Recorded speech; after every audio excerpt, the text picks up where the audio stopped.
The meeting room of the Galactic Union Council gleamed with polished stone and strange metals from 100 worlds. John Carter sat straight in his chair, fighting to keep his face neutral. Around him, the representatives of 37 spacefaring species talked over each other. None of them seemed to notice or care about the human in their midst. 15 years had passed since Earth joined the Galactic Union. 15 years of promises about equality, shared resources, and mutual protection. 15 years of none of those promises being kept. John tapped his datapad, reviewing the latest proposal. The Viralti ambassador, with his clicking mandibles and shimmering exoskeleton, was proposing another cut to human territory expansion. Rights. The fifth such cut in 3 years. The humans have not shown they can properly utilize the space already granted to them, the Viralti said, waving his upper limbs. Their colony on Proxima Centauri b is barely at 20% capacity. John pressed the button to speak. The light on his panel stayed red. He pressed again. Still red. I believe we can move to a vote, said Council Leader Zrix, a tall blue-skinned being with eyes that never seemed to blink. All in favor of reducing human expansion rights by 15%. Hands, tentacles, and various alien appendages rose around the room. John's speaker light suddenly turned green. Point of order, John said, his voice sounding small in the vast chamber. Our Proxima colony is at 20% capacity because we were denied the construction materials promised under Section 47 of the membership agreement. We've filed 6 formal requests in the past year alone. The Druun representative, a swirling mass of energy contained in a floating metal sphere, drifted closer. The human misunderstands galactic logistics. Newer members must learn patience. We've been patient for 15 years, John replied. Meanwhile, our colonies suffer raids from pirates that your patrols never seem to catch. The Viralti made a sound like clattering stones, their version of laughter. Perhaps if humans built better defenses instead of complaining. We've been denied permission to arm our colonies beyond basic measures, John said. Another violation of the membership agreement. Council Leader Zrix waved a long-fingered hand. The vote has been taken. Human expansion rights will be reduced by 15%, effective immediately. The Council will also review human resource allocation in the next session. John felt a headache forming behind his eyes. Another day, another defeat. The other representatives were already moving on to the next agenda item, something about luxury goods taxation that would undoubtedly favor the older members. 2 hours later, John walked back to his quarters in the diplomatic wing.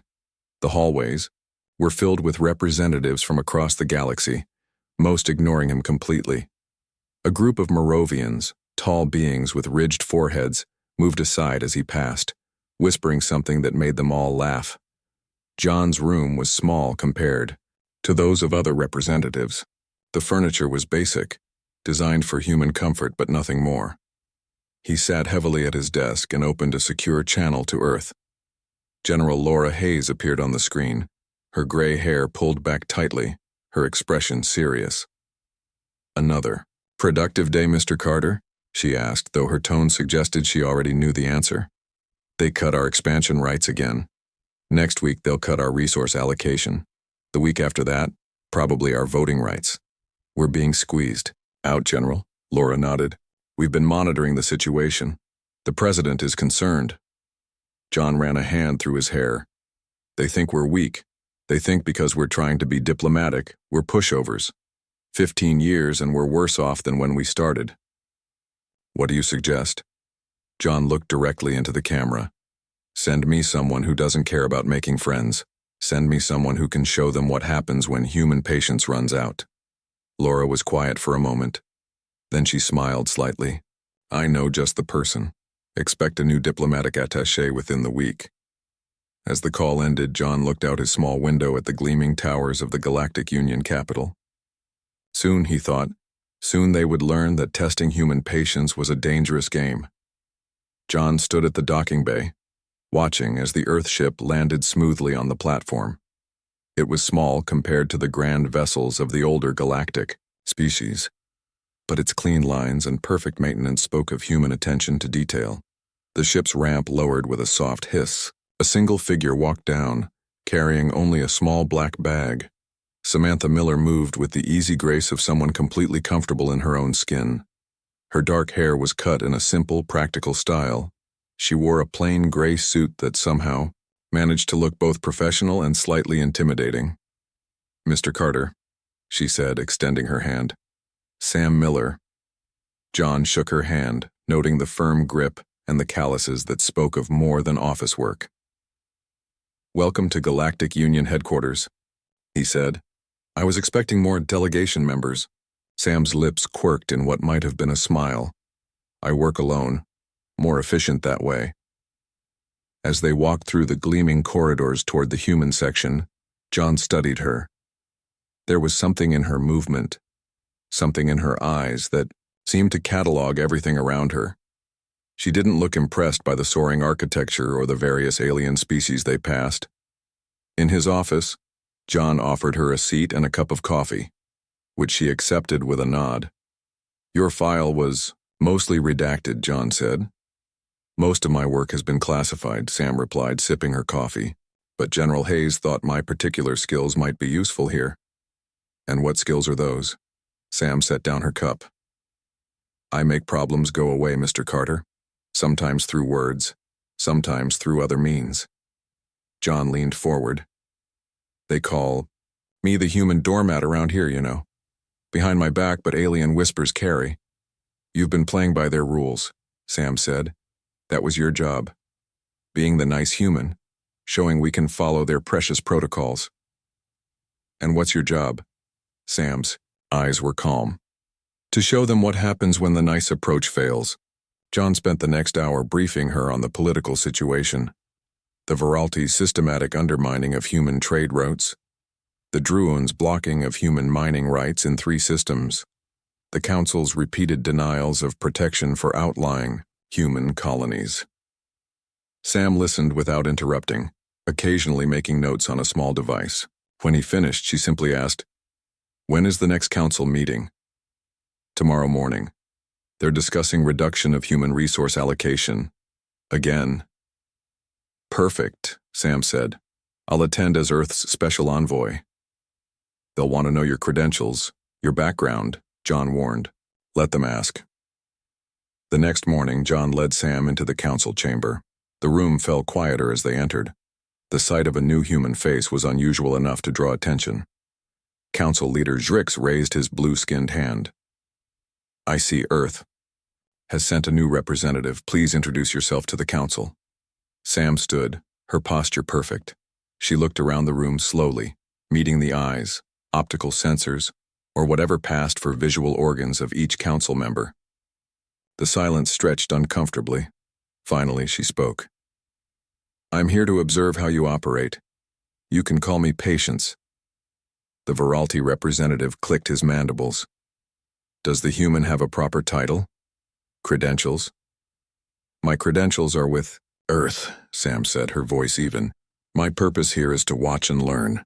The Druun's energy form pulsed with what might have been amusement. "Another human who needs to learn galactic politics. How refreshing." Sam said nothing more, simply taking her seat beside John. Throughout the meeting, she remained silent, watching everything, speaking to no one.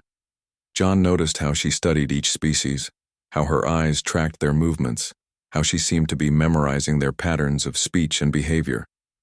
Near the end of the meeting, as expected, the council approved yet another reduction in human resource allocation. When asked if she had any response, Sam simply shook her head.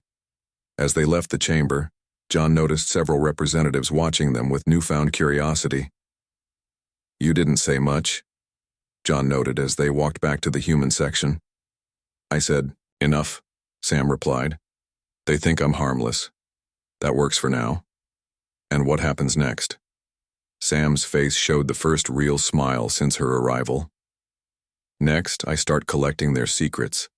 Every weakness, every vulnerability, every fear. And then we see how much patience they truly have." 3 months passed. Sam attended every council meeting, sitting quietly beside John, watching everything. She rarely spoke. When she did, it was only to ask for clarification on some minor point of procedure. The council members had grown used to her presence. Some even seemed to forget she was there. John noticed the change in how they treated him. The open mockery had faded, replaced by careful politeness when Sam was nearby. It was as if they sensed something about her that made them uneasy. Outside the formal meetings, Sam spent her time exploring the station, talking with service workers from various species, and studying galactic law. She built a network of contacts among the lower ranks of the alien delegations. People who served food, cleaned rooms, repaired systems. People who saw everything but were seen by almost no one. In her quarters, she compiled data, trade routes, military deployments, personal secrets of council members. The walls of her room were covered with displays showing connections between seemingly unrelated events. One evening, John came to her quarters with news. "The Viralti have blocked another human trade route," he said. "They claim it's for safety inspections, but our ships are being held for weeks while their cargo spoils." Sam nodded, adding this information to her displays. "They're pushing harder, testing how much we'll take. The council meeting tomorrow is about trade disputes. I'd like to raise this issue." "No," Sam said. "Let me." The next day, the council chamber was packed. Trade disputes always drew a crowd as they often revealed weaknesses that could be exploited. The Viralti representative was in the middle of a long speech about human trade ships violating safety protocols. "These humans," he said, clicking his mandibles in that laughing way, "they cut corners on safety. Their ships are barely spaceworthy. Our inspections protect everyone." For the first time in 3 months, Sam pressed her button to speak. A surprised hush fell over the room when her light turned green. "The human wishes to speak?" Council Leader Zrix said, blinking his large eyes slowly. "This is unusual." Sam stood, calm and collected. "I've been patient and observed your processes. Now I would like to present some facts to the council." She activated her datapad, and a series of charts appeared on the main display. They showed inspection times for ships from every species. Human ships were held 5 times longer than any other. "This is only part of the pattern," Sam continued. "I have data showing Viralti traders have been given advance notice of route changes that cost human merchants billions. I have records of bribes paid to inspection officials." The Viralti representative's mandibles clicked rapidly in agitation. "These are baseless accusations. How dare this human—" Sam cut him off by displaying more data. Communications between Viralti officials discussing how to delay human shipments. Bank transfers to inspection officers. The evidence was overwhelming. "This is outrageous," the Viralti shouted. "These records are private communications. The human has violated our sovereignty." Sam looked directly at him. "Are you denying their accuracy?" The council chamber erupted in noise as representatives argued about the evidence. Some demanded to know how Sam had obtained the information. Others were more interested in what the information revealed. Council Leader Zrix finally restored order. "While the evidence is concerning, the method of obtaining it raises serious questions. The council cannot act on information gathered through potentially illegal means. So you acknowledge the evidence is real," Sam said, "but choose to do nothing about it. The council suggests Earth pursue proper diplomatic channels for trade grievances." Zrix replied smoothly. "This matter will be referred to the Trade Subcommittee for further review." Sam collected her datapad calmly. "Very well, but understand this. My patience has parameters. You're testing them." As Sam and John left the chamber, whispers followed them.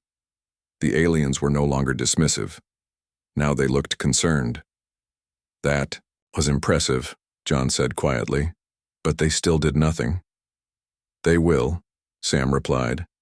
"This was just the first move." That evening, Sam sent a message to Earth. "Phase 1 complete. They've seen we know their games. Phase 2 ready to implement. At your command." The response came quickly. "Proceed with Phase 2, full authority granted." The emergency meeting of the Galactic Council was called with only 2 hours' notice. John and Sam arrived to find the chamber already full. The faces of the alien representatives showed a range of emotions. Anger, fear, confusion. Council leader Zrix looked more serious than John had ever seen him. This meeting has been called to address the attack on the human colony of Clovis 9. John turned to Sam in shock. She didn't look surprised. Her face was like stone. 3 standard days ago, Zrix continued, a group of pirates attacked the human settlement. The council expresses its deep regret for this unfortunate event. How many? Sam asked, her voice cutting through the murmurs. Zrix blinked his large eyes. I beg your pardon? How many humans died while your patrols were conveniently elsewhere? Sam's voice was quiet but carried throughout the room. The reports indicate 42 human casualties, Zrix said, including some young ones. The council offers its condolences. Condolences. Sam let the word hang in the air. She stood up slowly.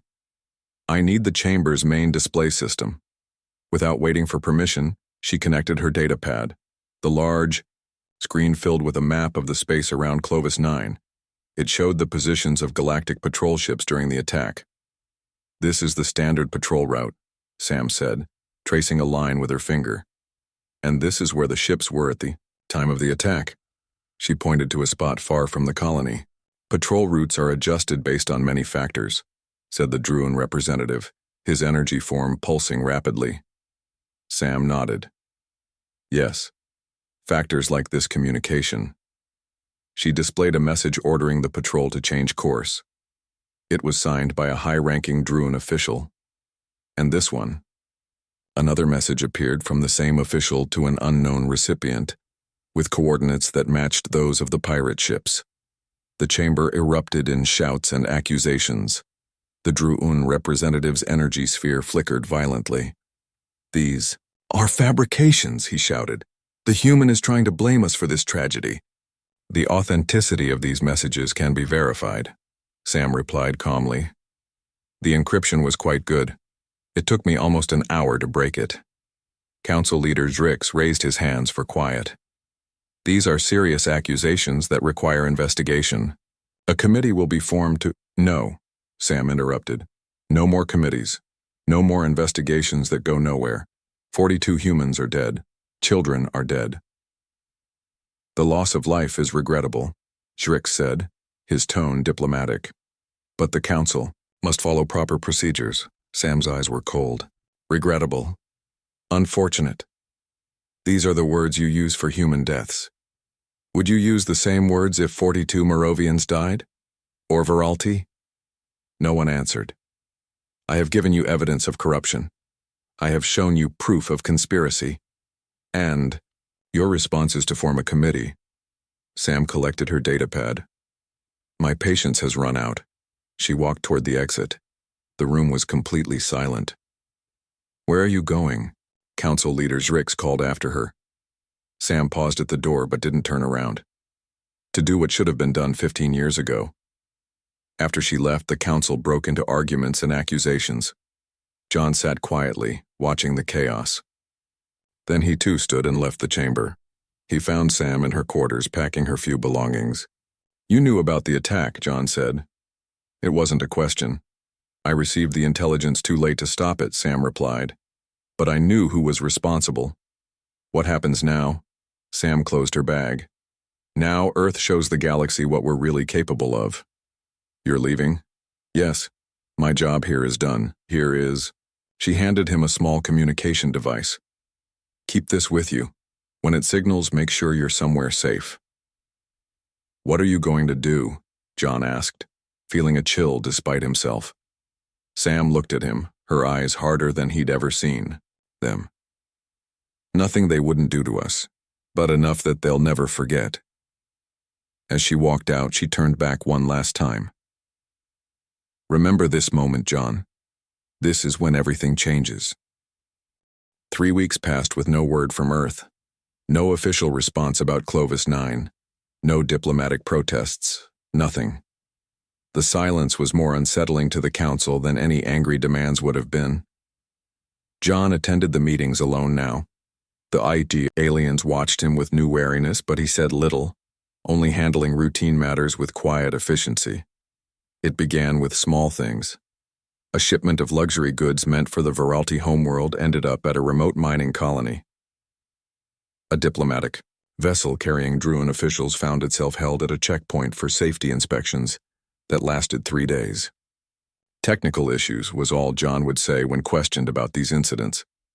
By the second week, the problems grew. The Galactic Trading Network experienced mysterious slowdowns, but only for certain species. The Moravians found their private communication channels experiencing echoes, their secret messages repeating on public channels hours later. Council leader Zrix called John to a private meeting. "Your government has been unusually quiet about the Clovis 9 incident," Zrix said, his blue skin looking paler than usual. "We are processing our response," John replied simply. "These technical difficulties, they seem to primarily affect those who have been most opposed to human interests." John's face remained neutral. "An unfortunate coincidence, I'm sure." As Drix was about to respond, his personal communication device chimed. His eyes widened as he read the message. "Is something wrong?" John asked. "The Viralti ambassador's private financial records have just been published across the Galactic Network," Drix said, his voice shaking slightly. "They show payments from pirate groups operating near human space." "How unfortunate for him," John said. By the third week, real fear had taken hold of the Council. The galactic communication relays began failing in seemingly random patterns, isolating key political and military installations for hours at a time. No lives were lost, no shots fired, but the message was clear. Someone could cut off their communications at will. During a tense council meeting, the Druun representative floated closer to John. "Where is she?" he demanded, his energy form pulsing erratically. "Where is the one called Patience?" "She returned to Earth," John said calmly. "What does your government want? Why these attacks on our systems?" John looked genuinely confused. "Attacks? I'm not aware of any attacks. Just a series of unfortunate technical issues." The Viralti representative slammed his limb on the table. "Stop playing games. We know humans are behind this." "Behind what?" John asked. "Has anyone been harmed? Has any territory been taken? Has any ship been fired upon?" He looked around the room. "She warned you about her patience, about its limits." Council leader Zrix stepped forward. "Is this Earth's response? To disrupt and sabotage?" "Earth has made no official response to the murder of its citizens," John replied. "Perhaps you've forgotten, but we're still waiting for the results of your committee." As he spoke, every display screen in the council chamber suddenly activated. They showed a star map of galactic space. One by one, red dots appeared at key points, strategic locations, trade route intersections, the approaches to important worlds. "What is this?" Zrix demanded. John's communication device beeped. He checked it and then looked up at the council. "It seems Earth is finally ready to respond officially," he said. "Those red dots represent the current positions of previously undisclosed human vessels." The chamber fell completely silent. "Undisclosed vessels?" the Druun representative finally asked. "You mean warships?" "Earth doesn't use that term," John said. "We prefer peacekeeping vessels." "This is an act of war," shouted the Viralti. John shook his head. "No, if it were war, you wouldn't be standing here talking about it." He stood up. "A human diplomatic delegation will arrive tomorrow to discuss new terms for our continued membership in the Galactic Union. I suggest you all prepare accordingly." As John walked out, he heard the panicked voices behind him. For the first time in 15 years, they were taking humans seriously. The human ship that arrived the next day was unlike any the Galactic Union had seen before. It was sleek and black with no visible weapons, yet somehow more threatening because of that. It docked with a precision that impressed even the most anti-human members of the council. John waited at the docking bay, his back straight, his face composed. When the ship's door opened, Sam stepped out first. She wore the same simple gray suit as before. Behind her came a tall, older man in a dark blue uniform, with silver stars on the shoulders. "John," Sam said with a nod, "this is Admiral Richard Winters of Earth's Contingency Fleet." Admiral, John said, extending his hand. Welcome to Galactic Union headquarters.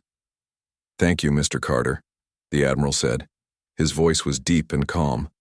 I understand we have an emergency council session waiting for us. The council chamber was packed beyond capacity. Every member species had sent additional representatives. The tension in the room was thick enough to touch. As Sam, John, and Admiral Winters entered, a hush fell over the crowd. Council leader. Zrick stood at the central podium, his blue skin almost gray with stress. The council recognizes the Earth delegation, Zrick said, his voice not quite steady. We are curious about the vessels that have taken position throughout Union space. Admiral Winters stepped forward. Those ships are part of Earth's contingency fleet. They've been in development since our first contact with your Union 15 years ago. You built a secret fleet? The Viralti representative's mandibles clicked rapidly in agitation. This violates Union treaties. Sam smiled for the first time since her arrival at the station. It was not a warm smile. Does it? She asked. The same treaties that you violated when you diverted patrols from our colonies? The same treaties you ignored when allocating resources? Those treaties. Admiral Winters raised a hand gently. We're not here to trade accusations. We're here to establish a new understanding. He activated a small device, and a holographic display appeared in the center of the chamber. It showed detailed scans of every major species' defense systems, military deployments, and strategic weaknesses. For 15 years, the Admiral continued, while you dismissed humans as primitive newcomers, we studied, we learned, we prepared. The council members stared in shock at the display. It showed information they had believed was secret, protected by their best security systems. How did you get this data? Demanded the Druun representative. The same way I got the evidence about Clovis 9, Sam replied. I watched. I listened. I learned your patterns. You spied on us, shouted a Moravian delegate. We gathered intelligence, corrected Admiral Winters. Just as every single one of your species does. The difference is we did it better. The Admiral changed the display to show the positions of the human ships throughout galactic space. Our vessels are currently at 37 strategic points in Union territory. They will remain there until we reach a new agreement. This is a threat, Council Leader Zrick said, his composure finally breaking. You are threatening the entire Galactic Union. Sam stepped forward. This isn't a threat. If it were, you wouldn't be sitting here talking. Then what is it? Asked the Viralti representative, his voice subdued. A demonstration, Sam said. A reminder that patience doesn't mean weakness. For humans, patience is strategic. Admiral Winters nodded. While you thought we were being passive, accepting your rules and limits, we were preparing alternatives. We could have acted at any time during these 15 years, but you didn't, Zrick said slowly. No, the Admiral agreed. Because we prefer diplomacy. We prefer peace. We were patient, hoping you would treat us as equals without needing this. He gestured at the display of ships. What do you want? Asked the Druun, his energy form unusually still. Admiral Winters looked at Sam, who nodded and stepped forward. Now, she said, we negotiate as equals. The negotiation room was smaller than the main council chamber. A round table sat in the center with just enough chairs for the key representatives. Sam, John, and Admiral Winters sat on one side. Across from them were council leader Zrick, the Viralti ambassador, and the Druun representative. Sam placed a data pad on the table and slid it to the center. A holographic document appeared above it. This is our proposal for a revised treaty, she said. The terms are non-negotiable. Council leader Zrick's long fingers reached for the document hesitantly, as if it might burn him. Non-negotiable? That is not how the Union conducts business. It is today, Admiral Winters said simply. The three alien representatives read through the document, their expressions shifting from concern to outright alarm. This would give humans equal resource allocation rights to species that have been in the Union for centuries, the Viralti said, his mandibles clicking rapidly. Yes, Sam replied. All human colonies would receive the same protection as core worlds, the Druun noted, his energy sphere pulsing with agitation. Yes, John said. And this section requires that all council votes be publicly recorded and accessible. To all member species, Zrix added, his eyes blinking rapidly. This would expose centuries of voting patterns. That's the point, Sam said. No more secret deals. No more special arrangements. Equal treatment for all members. The Viralti slammed his upper limb on the table. This is coercion. You position your ships in our space and demand we sign this? Admiral Winters leaned forward. Your ships have been in our space for 15 years. The difference is that now you can see ours. If we refuse? The Druun asked. Sam smiled slightly. Then the technical difficulties you've experienced over the past 3 weeks will continue, perhaps worsen. Nothing harmful, of course, just inconvenient. You would sabotage Union infrastructure? Zrix looked shocked. We prefer to call it system optimization, Sam replied. After all, that's what you called it when you limited our access to Union communication networks. The aliens exchanged glances. The Viralti's mandibles twitched nervously. You realize, the Druun said carefully, that some of the older members will resist these changes. They may even threaten to leave the Union. Let them, Admiral Winters said. Perhaps then they'll understand what it's like to be on the outside. John, who had been quiet, finally spoke. For 15 years I tried to work within your system. I followed your rules even when they were designed to keep us down. I believed in the promise of the Union, different species working together for mutual benefit. He gestured to the document. This treaty actually fulfills that promise: equal treatment, transparent governance, joint protection. These aren't radical ideas. They're what the Union claims to stand for. Council leader Zrix stared at the document for a long moment. The smaller species, the newer members, they would actually benefit from these terms. Yes, Sam said. We're not asking for human dominance. We're demanding fairness for everyone. This could reshape the entire power structure of the Union, the Viralti said, his voice low. That's the idea, Admiral Winters replied. The Druun's energy form pulsed slowly, a sign of deep thought. If we agree to these terms, what happens to your ships? Your contingency fleet? Half will return to Earth space immediately, the Admiral said. The rest will join the Union Defense Forces under joint command, as detailed in Section 12. And the technical difficulties? Zrix asked. Sam tapped her datapad. They'll stop the moment the treaty is ratified. The 3 alien representatives huddled together, speaking in low voices. Finally, Zrix turned back to the humans. We will present this to the full council, he said. I cannot promise they will ratify it. They will, Sam said with quiet confidence, because the alternative is becoming increasingly uncomfortable. As the aliens left with the treaty document, John turned to Sam. Do you think they understand yet? What they unleashed by pushing us too far? Sam watched the door close behind them. They're beginning to. 6 months later, John stood at the large viewing window of the human diplomatic section. The view had changed. The human area had expanded to a full wing of the station, with proper offices and living quarters. On the docking bay below, ships from a dozen species moved about their business. Among them were the sleek lines of human vessels, now a common sight. Sam walked up beside him, dressed in a formal suit. Her time as Earth's special envoy was coming to an end. Her mission was complete. The last of the treaty provisions goes into effect today, John said. Joint fleet patrols begin in the outer systems. Sam nodded, watching a small ship from one of the newer Union species dock nearby. How are the Viralti handling it? Still, sulking but complying. Their trade routes have actually improved since the new systems were implemented. Turns out fairness works for everyone. And the Druun? John smiled slightly. They've become surprisingly helpful since their former military commander was exposed for the Clovis 9 attack. The new leadership is much more cooperative.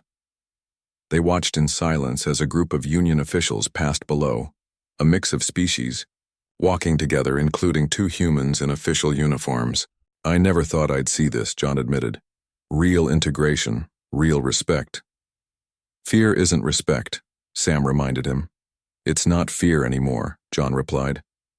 The smaller species actually approached us last week about forming a joint research initiative. They said they trust humans to be fair mediators. Sam allowed herself a small smile. That was always the goal, not domination, balance. A message chimed on Sam's datapad. My transport leaves in 2 hours.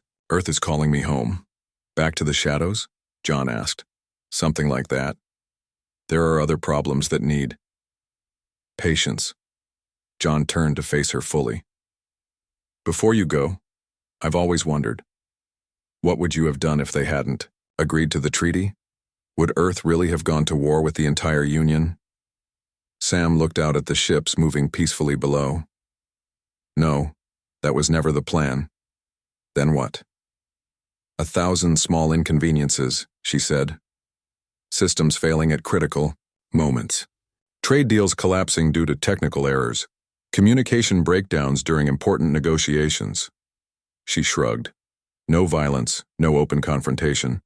Just a constant growing pressure until they realized that working with us was easier than working against us. Psychological warfare, John said. We call it strategic patience, Sam corrected. Humans are good at it. We can endure difficulties for a long time if we know there's a purpose, but push us too far. She let the thought hang in the air. They walked toward the docking bay for Sam's departure. They passed several alien representatives who nodded respectfully. The fear was gone from their eyes, replaced by something that looked almost like genuine regard.